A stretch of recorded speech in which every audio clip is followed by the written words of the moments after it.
Hey guys! Hi everyone. Yeah, welcome back to another episode of Something Light. My name is Shaita. And my name is Bobola. Mm. Ooh, welcome. So what have you been up to? Me. I'm looking forward to the barbecue grill party that we are having this weekend. Yes, Friday. Ooh. I think I need to make a lot of space in my tummy. Just to prepare. Yeah, it's going to be a good one. I'm looking forward to that. I am looking because I'm gonna eat like there is no tomorrow. You know what I mean? Yeah. This is the time we get to enjoy that. So yeah, yes. Max fun loading. As Gen Zs would say. Exactly. Period.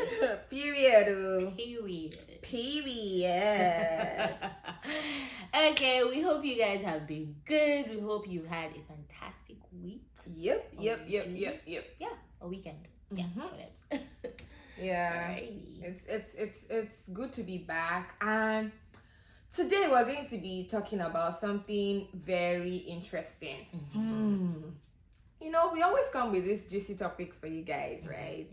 Okay, so today we're going to be talking about, healing from a broken heart, relationship palaver. Breakfast palaver. How do you deal with, you got served breakfast. Where do you go from there? Hey! Where do you go from there? That's just what we're going to be. How do I move on after this? Yeah, it's breakups or getting dumped. They are one of the most terrible things to. It's almost like an actual loss. Like it actually feels like an actual loss. You say it's almost. It's like that. Like you know what I mean. Like you feel like you just lost someone. Yeah. Like it's a very terrible feeling. So yeah, it's one of those difficult things. But then it's almost like they're very, very inevitable in life. Some of us have fewer than others, but I mean, these things just happen. Yeah. Like so now what's you especially? Why especially? Have you been a choppy or a chopper? Have I been the server or the chopper? Yeah. Let's see. So, which one have you been? Serving breakfast or getting served? But look at this one.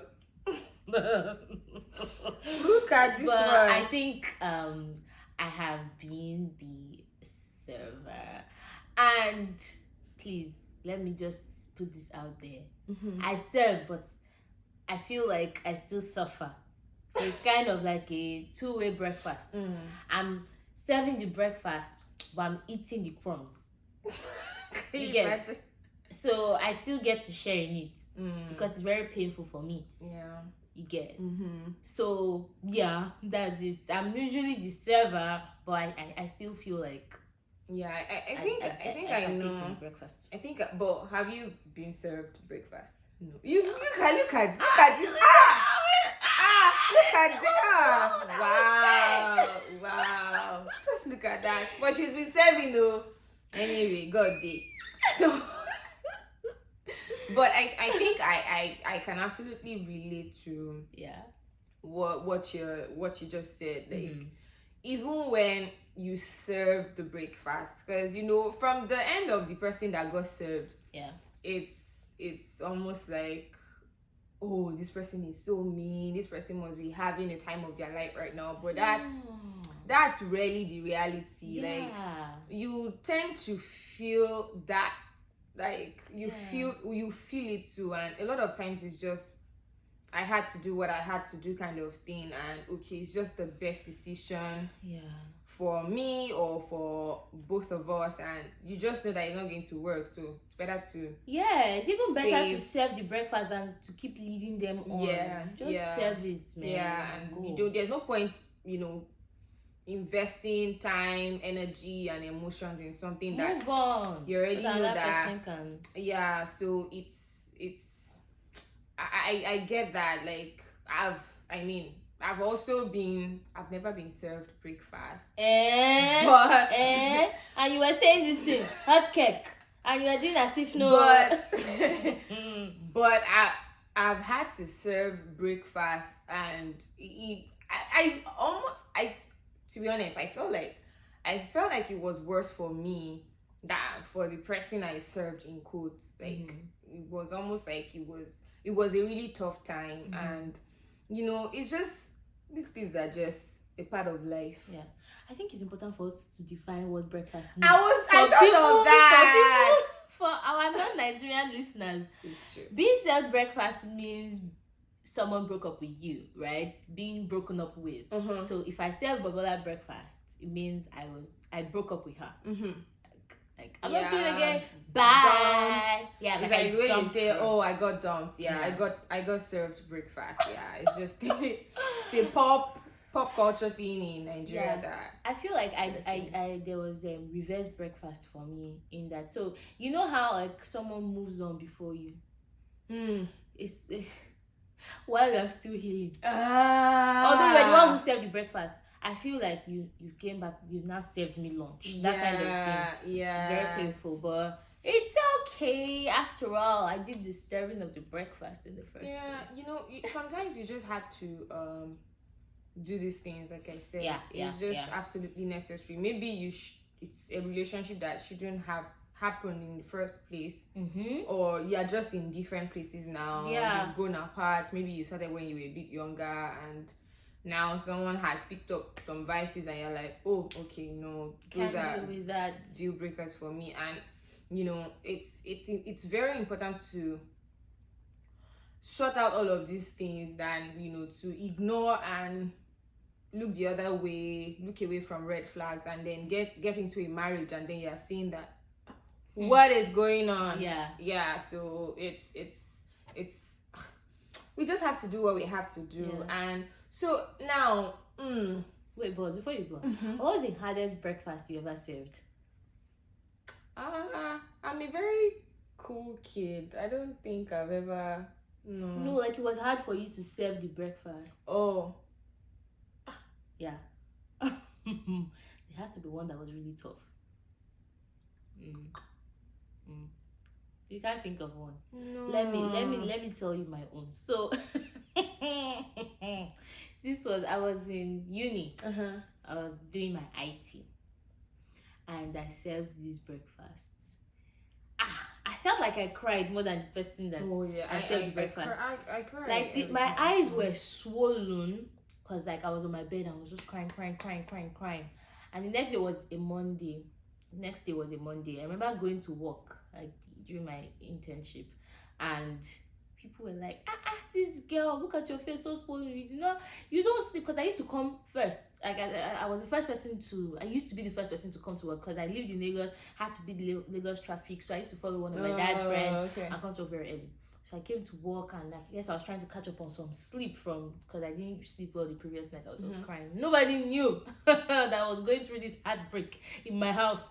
I was just there on my own, shedding tears. So the next day, my eyes were swollen, red, puffy, because I was crying at night and I didn't really sleep well.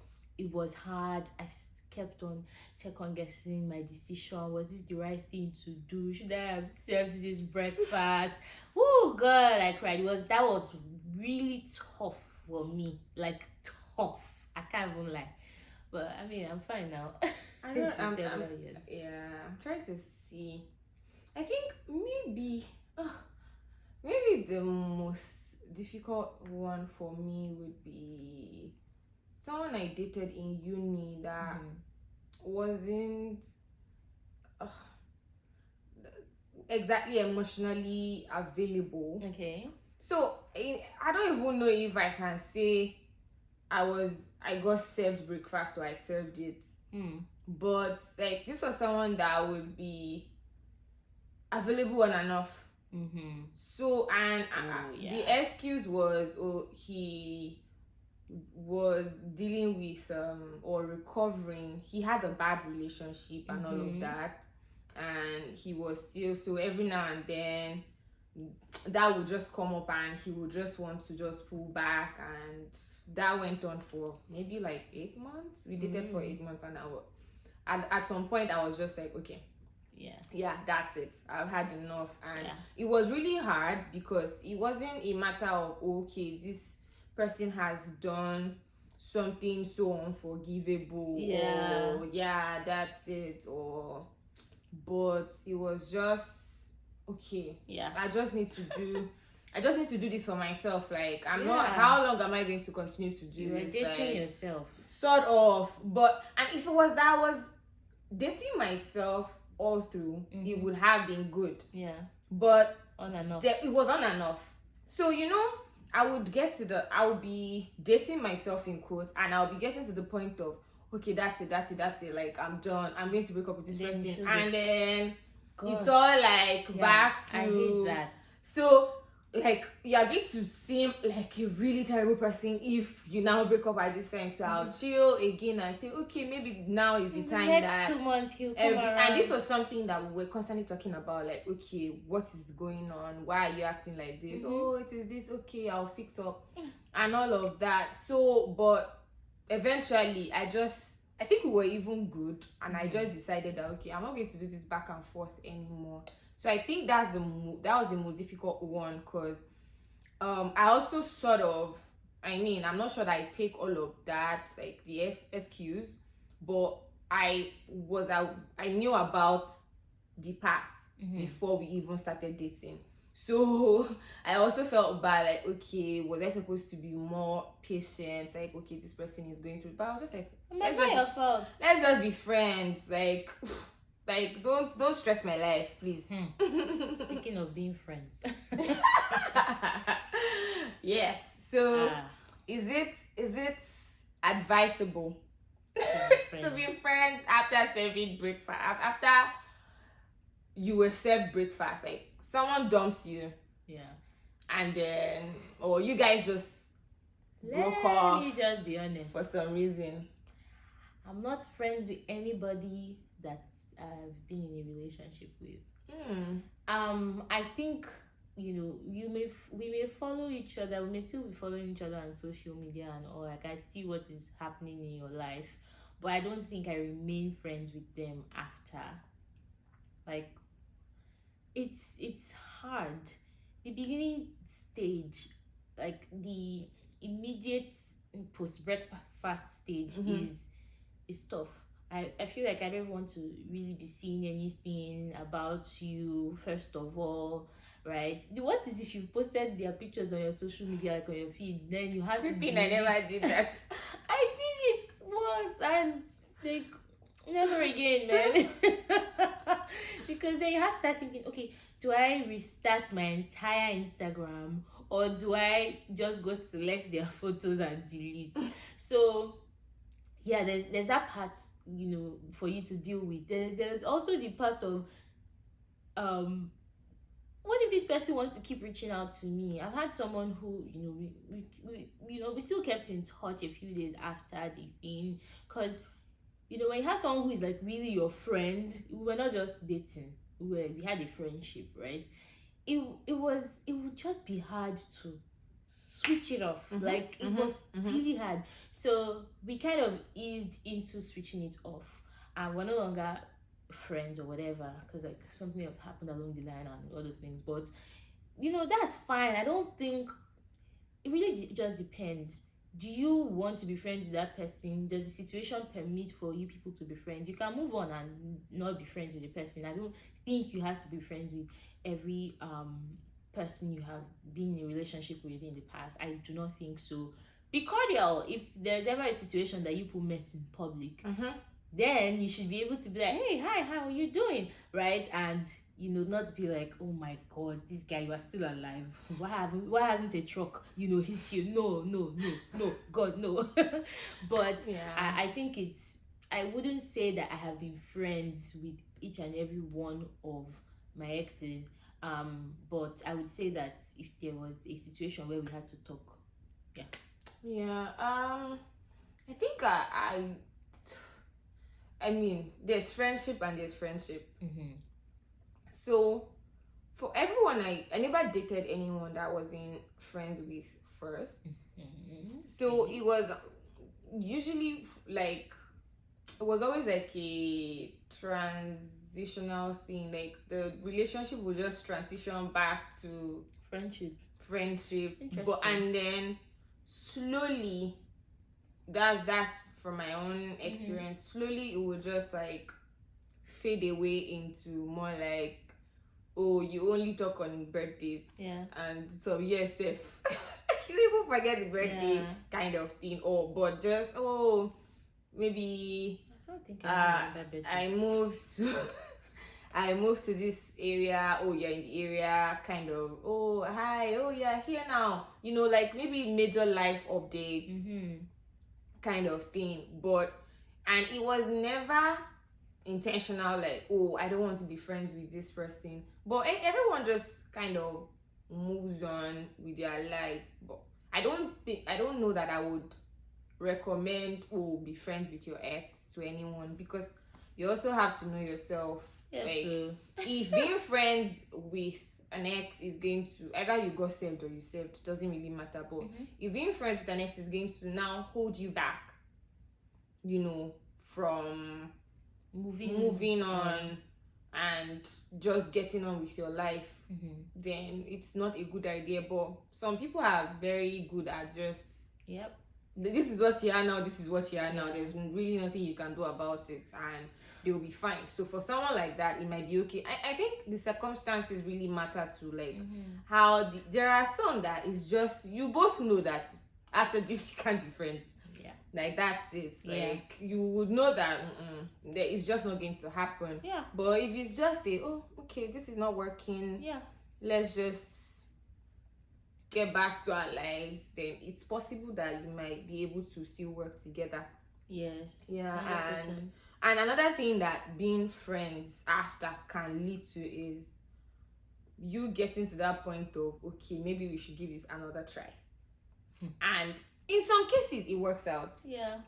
Happy for them. But in some cases it's there was a reason it didn't work the first time. Exactly. And that reason is not gone. That person is still that person. So there's no point just toying with the idea and thinking, oh, because the feelings don't just disappear, right? And even if you met someone new and you keep cultivating a friendship, it can always grow into something else. So that's another reason why it might be a good idea to just, take a step back. But what's important, regardless of the decision that you make, either to, be friends or not be friends, or acquaintances or not, is, as a believer, you have to make sure that you're not, harboring any malice or hatred in your heart. So I think it's important to just put that out there, like, regardless of how you think that you need to proceed, like, because it's going to vary from situation to situation. Just, make sure that you forgive even yourself if you messed up and you feel like, oh, I did something stupid, I shouldn't have even had anything to do with this person. Forgive yourself, don't hold anything over anyone. And just and the Holy Spirit will help you, with forgiving and letting go and not holding any malice against anyone. And the Holy Spirit really does help with getting out of that, because gosh, it's painful. Hard. Like, it feels as if they dropped something hot and cold at the same time in my chest. You really are not just well during that period. You cannot explain it. Like, sometimes you actually feel physically ill. So there is a physical illness. I don't think I've ever felt that, but the emotional one, the worst. I think, you see, one of the hardest things is now telling your friends that you guys have broken up, because I'm an emotional person, and every time I have to relieve this, you just know that I'm trying my very best to not cry, right? Or trying my best to I'll just tell you really quickly and just be like, yeah, so this happened, just trying to be very hard guy about the situation. But I know that inside of me, gosh, I'm dying, like it's bad, right? So I think the Holy Spirit really does help with, coming out of that whole, situation. It's very painful, but just praying and being like, God, help me, just help me come out of this, because you can be very unproductive during that period. You're just spending your time thinking about this, thinking about if you made the right decision, thinking about the future, thinking about maybe all the plans you guys had together, how did everything just go up in smoke. It's like all these things, they're very painful, right? But focusing your mind on the right thing and the person who really can help you in this situation is the best thing to do, I would say. Yeah, absolutely. And so how then do we heal from this broken heart, this hot and cold feeling, like you said, in the chest? How do we are you ever able to move on? Is there getting past it? Because a lot of times when you're in that moment, it feels like it's never going to get better. The worst is when people ask you, okay, so how are you feeling? I don't know. Don't ask me. I don't know. Yeah, it just feels like the world came crashing down. And you're like, I'm okay. But then, there's this lump in your throat. And you're like, please, I don't want to say anything about this because I would just... I just start burning. Hot tears. Yeah. How do you heal? I think healing is it's a process. It can be long, it can be short, but it's a process. And sometimes you think you may have healed, and something just triggers the memory, and then you see that, okay, maybe not quite. See, I think healing it takes time, and again, it takes the help of the Holy Spirit. At least for those of us who are believers, it takes the help of the Holy Spirit, because with healing also comes forgiveness and all these things. I was in an unhealthy place after one of the breakups I had, and I just found that I just felt hatred at some point, right, towards this person, because I felt cheated. And it was not a good place. It was not a good place to be at all. So I discussed with someone, and the person was like, have you, in fact, I even almost cancelled Christian Boys. I was like, all of you have come. Right? And someone was like, no, do you know that you should pray for the person? I'm like, please. That is the last thing I want to hear right now. What do you mean pray for this person? Someone who hurt me and this. And the person's like, really? Pray for this person? Because that... So I thought about it. I'm like, okay, cool, I've heard. And then, months down the line, I realized that I still had not let go completely. So I thought I had healed and moved on. But I was having, traces of this feeling of hatred and unforgiveness. And then I discussed with someone, and the person said again, pray for this person. I said, okay, really? I really do need to pray for this person and wish this person well in their future endeavors and things like that. That was when I started doing that, I realized that, I am feeling better about this. I'm feeling like, if this person pops up again on my TL or wherever, there's no cloak of sadness or hatred over me, and like I'm reliving the whole thing again. No, I'm much better. I feel like, okay, I see you and I'm happy for you. It's not you deserve to die for what you did. Like, it's never that serious.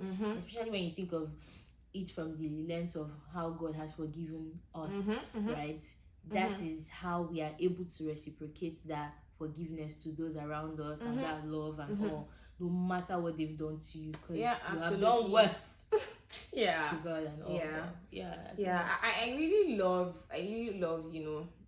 your short story, because there are like so many important elements in it that I think if I wanted to like state, those were the things I would have mentioned. It's very important to have the right set of people around you. Yeah. When you're going through this, like when you've been hurt, that you broke up or you were broken up with, it's very important to have the right kind of words in your ears. Yeah. So because you were saying, oh, someone said pray, another person said pray. If what you were exposed to were, oh, men are like that, they are all useless, men are scum, and that's the only thing you're hearing, you will never get that closure. And the unfortunate thing, the sad thing is, the person that you're feeling all of these towards is fine. Like, you're the one that this burden of hatred and unforgiveness is like weighing down, because that's the interesting thing. Like, forgiving someone is much more a selfish thing than a selfless thing, but it's difficult to keep that in focus. Like, it's very hard in that moment because all you're feeling is the hurt, but forgiving someone is releasing yourself, is setting yourself free. So I love that in your story too. There was that. So it's absolutely important to be exposed to the right things, because another thing that not getting that closure that comes with forgiveness and just letting go totally is it might carry all of that over into your next relationship, and that's like the last thing you want,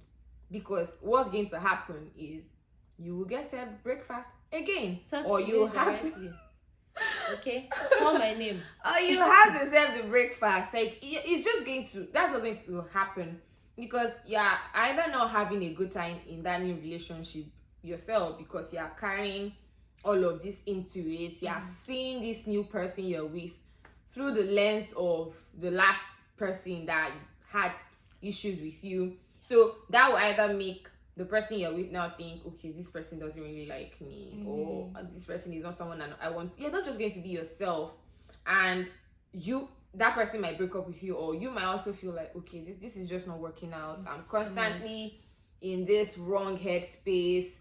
I'm constantly bitter. I'm not seeing men or women the right way. And you're just like, okay, I'm done. Then rinse and repeat. The vicious cycle continues, right? So that's why it's very important to have that, okay, this is it. I'm letting you go. I hope you're fine. Really seeing that person the way God sees them. And another thing that I think is important for healing is be kind to yourself, right? Know that there's no need to hurry. Like, give yourself time. Be patient with yourself. Like, you're not going to snap out of it. You're just going to take baby steps. Don't put yourself under any kind of pressure. Just just go through it and take your time, enjoy yourself, and at some point you see that, oh yeah, I feel better. I feel good.